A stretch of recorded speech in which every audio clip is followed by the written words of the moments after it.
ಮುಖ್ಯಮಂತ್ರಿಗಳ ಹಗರಣದಿಂದ ಅವರ ಧರ್ಮಪತ್ನಿಗೆ ಲಾಭ. ಮುಖ್ಯಮಂತ್ರಿ ಸಿದ್ದರಾಮಯ್ಯನವರು ಮೇಲ್ನೋಟಕ್ಕೆ ತಪ್ಪು ಮಾಡಿದ್ದಾರೆ. ಬಿವೈ ವಿಜಯೇಂದ್ರ ಅವರ ಹೇಳಿಕೆ. ಹೈಕೋರ್ಟ್ ತೀರ್ಪಿನ ನಂತರದಲ್ಲಿ ಮುಖ್ಯಮಂತ್ರಿಗಳ ಒಂದು ಹೇಳಿಕೆಯನ್ನು ಕೂಡ ನಾನು ಗಮನಿಸ್ತಾ ಇದ್ದೆ. ಮುಖ್ಯಮಂತ್ರಿಗಳು ತಮ್ಮ ಬಂಡತನದಿಂದ ಇನ್ನೂ ಕೂಡ ಹೊರಗೆ ಬರ್ತಾ ಇಲ್ಲ. ಬಿಜೆಪಿ ಮೇಲೆ ಆರೋಪಗಳನ್ನ ಮಾಡಿದ್ದಾರೆ. ರಾಜಭವನ ಇವತ್ತು ದುರುಪಯೋಗ ಆಗ್ತಾ ಇದೆ ಅನ್ನೋದನ್ನ ಮತ್ತೊಮ್ಮೆ ಹೇಳಿದ್ದಾರೆ. ಮತ್ತೊಂದು ಕಡೆ ತಾನೇನು ತಪ್ಪು ಮಾಡೇ ಇಲ್ಲ, ರಾಜೀನಾಮೆ ಕೊಡ್ತಕ್ಕಂಥ ಪ್ರಶ್ನೆ ಉದ್ಭವ ಆಗೋದಿಲ್ಲ ಅನ್ನೋ ಮಾತನ್ನ ಸ್ವತಃ ಮುಖ್ಯಮಂತ್ರಿಗಳು ಹೇಳಿದ್ದಾರೆ. ಮಾನ್ಯ ಮುಖ್ಯಮಂತ್ರಿಗಳೇ, ನಿನ್ನೆಯ ಉಚ್ಚ ನ್ಯಾಯಾಲಯದ ತೀರ್ಪು ಸ್ಪಷ್ಟವಾಗಿ ಹೇಳಿದೆ.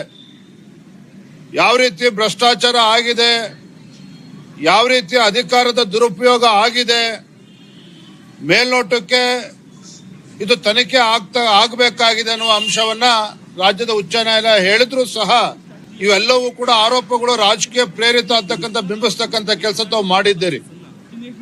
ನಾನು ಈಗಲೂ ಹೇಳ್ತೇನೆ, ನ್ಯಾಯಾಲಯದ ತೀರ್ಪನ್ನ ಗೌರವಿಸಬೇಕು. ರಾಜ್ಯದ ಜನರ ಅಭಿಪ್ರಾಯಕ್ಕೆ ನೀವು ಮನ್ನಣೆಯನ್ನ ನೀಡಬೇಕು. ಇವತ್ತು ರಾಜ್ಯದ ಮುಖ್ಯಮಂತ್ರಿಗಳಾಗಿರ್ತಕ್ಕಂಥ ಸಿದ್ದರಾಮಯ್ಯನವರು ತಾವೇನು ತಪ್ಪೇ ಮಾಡಿಲ್ಲ ಅಂತೇಳಿ ಬಿಂಬಿಸ್ತಕ್ಕಂಥ ಪ್ರಯತ್ನ ಮಾಡ್ಕೊಂಡು ಬಂದಿದ್ರು. ನಿನ್ನೆ ತೀರ್ಪು ಸ್ಪಷ್ಟವಾಗಿ ಹೇಳಿದೆ, Prima ಫೇಸಿ case has been made out against the chief minister Siddaramaiah. ಮುಖ್ಯಮಂತ್ರಿಗಳು ಸಿದ್ದರಾಮಯ್ಯನವರು ಮೇಲ್ನೋಟಕ್ಕೆ ತಪ್ಪು ಮಾಡಿದ್ದಾರೆ. ಮುಖ್ಯಮಂತ್ರಿಗಳ ಯಾವುದೇ ಸಹಿ ಇಲ್ಲದೆ ಇದ್ರೂ ಸಹ ಪರದೆಯಿಂದ ನಿಂತ್ಕೊಂಡು ಎಲ್ಲ ಈ ಹಗರಣಕ್ಕೆ ಅವರು ಕೂಡ ಸಾಕ್ಷಿಯಾಗಿದ್ದಾರೆ.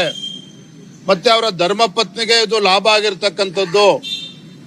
ಎಲ್ಲಿ 3 ಎಕರೆಗಿಂತ ಹೆಚ್ಚು ಜಮೀನು ಕಳೆದುಕೊಂಡಿದ್ರು, 40-60 ಸೆಟ್ 2 ನಿವೇಶನ ಸಿಗಬೇಕಾಗಿತ್ತು, ಅಂತ ಕಡೆ 14 ನಿವೇಶನಗಳು ಸಿಕ್ಕಿದೆ.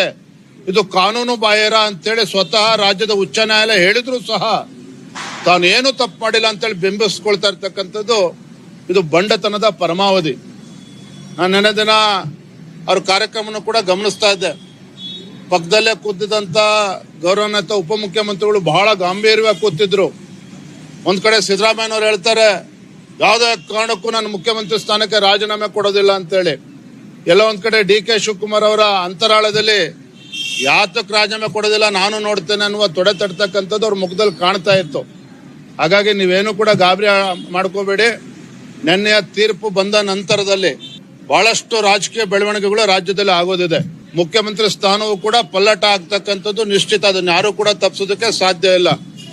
ಹಾಗಾಗಿ ಏನೇ ಬಂಡತನ ಪ್ರದರ್ಶನ ಮಾಡಿದ್ರೂ ಸಹ ಗೌರವಾನ್ವಿತ ಮುಖ್ಯಮಂತ್ರಿಗಳು ಭ್ರಷ್ಟಾಚಾರ ರಹಿತ ಆಡಳಿತನ ನೀಡ್ತೇವೆ ಅಂತೇಳಿ ಏನ್ ಮಾತನಾಡ್ತಾ ಇದ್ರು ಮುಖ್ಯಮಂತ್ರಿಗಳು ಸಿದ್ದರಾಮಯ್ಯನವರು. ಅವರೇ ಇವತ್ತು ಅಪರಾಧಿ ಸ್ಥಾನದಲ್ಲಿ ನಿಂತಿರ್ತಕ್ಕಂಥದ್ದು